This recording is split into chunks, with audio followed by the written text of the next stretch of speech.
Hi friends, అందరికీ good evening. ఈరోజు Sunday కాబట్టి మేమైతే చికెన్ తెచ్చుకున్నాము. నా స్టైల్లో ఈ చికెన్ కర్రీ వండబోతున్నాను. మీరు కూడా చూసేయండి.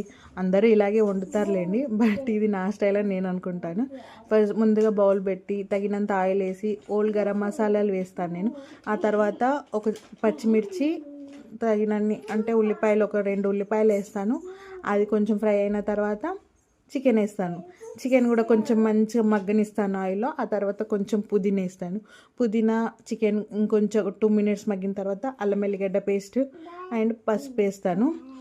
ఈ అల్లం ఎల్లిగడ్డ పేస్ట్ అనేది, పసుపు అనేది ఇంకొంచెం ఆయిల్లో ఫ్రై అయ్యేదాకా ఒక 2 మినిట్స్ దాన్ని అలాగే వదిలేస్తాను. ఆ తర్వాత చికెన్ మంచిగా ఫ్రై అయిన తర్వాత కారం, ఉప్పు తగినంత వేసుకుంటాం. మేము కారం ఎక్కువే తింటామండి. సో కారం, ఉప్పు వేసిన తర్వాత ధనియాల పొడి, కొంచెం వేయించి పొడి చేసిన జీలకర్ర పొడి, చికెన్ మసాలా వేస్తాను. ఆ తర్వాత కొంచెం మంచిగా ఉడికేదాకా దాన్ని అలా వదిలేసిన తర్వాత లాస్ట్లో కొత్తిమీర వేసి దింపేస్తాను. అంతే, చికెన్ కర్రీ